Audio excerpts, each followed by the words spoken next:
Bienvenue à toi dans cette journée du 6 mars. Je suis ravie de te retrouver aujourd'hui. Alors aujourd'hui, nous sommes avec le tarot des lettres hébraïques et avec le tarot des anges. J'ai tiré la carte numéro 7, Zaïn. Zaïn qui est l'épée de lumière. Cette épée de lumière est là pour trancher tous les liens qui nous rattachent encore à des codes héréditaires de l'humanité souffrant.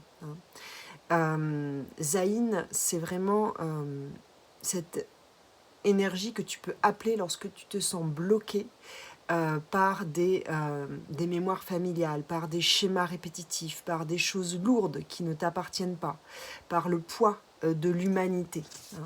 On nous dit ici, je vais te lire, Adam, tu n'as plus à gagner ton pain à la sueur de ton front. La matière devient ton allié, car tu as su comprendre ses lois et l'aimer.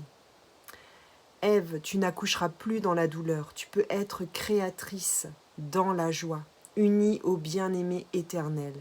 Remets dans la lumière les liens qui t'unissent à tes enfants en rendant grâce pour ces rendez-vous d'amour. Vois en eux des âmes qui choisissent leur chemin dans le libre arbitre et marchent libres. Donc ici, on ne nous parle pas, ce sont des symboles, hein, Adam et Ève.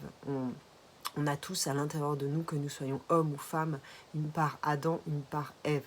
Donc on nous parle ici de comprendre les lois de la matière et de ne plus avoir à souffrir du rapport, du contact avec cette matière en fait. On nous parle d'une fluidité avec la matière, d'une communion avec la matière.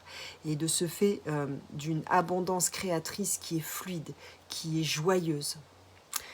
On est ici avec le 7 de terre, donc on voit que tu continues de poser des briques, que tu continues de planter des graines, c'est très bien, continue et surtout garde la foi. On est ici avec le soleil et l'archange Uriel. L'archange Uriel, c'est l'archange qui nous parle de l'abondance. C'est l'archange qui a été occulté, hein, on va dire, dans la Bible, parce que c'est un archange, comme je vous le dis, qui parle d'abondance. Il n'était pas question que l'humain se connecte à son abondance, parce que l'idée c'était que l'abondance soit réservée à ceux qui détenaient le pouvoir, le clergé et bien sûr les nobles.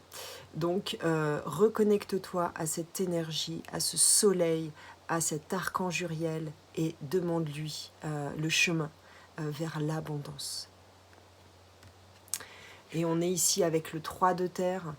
Ce chemin passe par la co-création, bien sûr. C'est déjà une piste de démarrage. Belle journée à toi.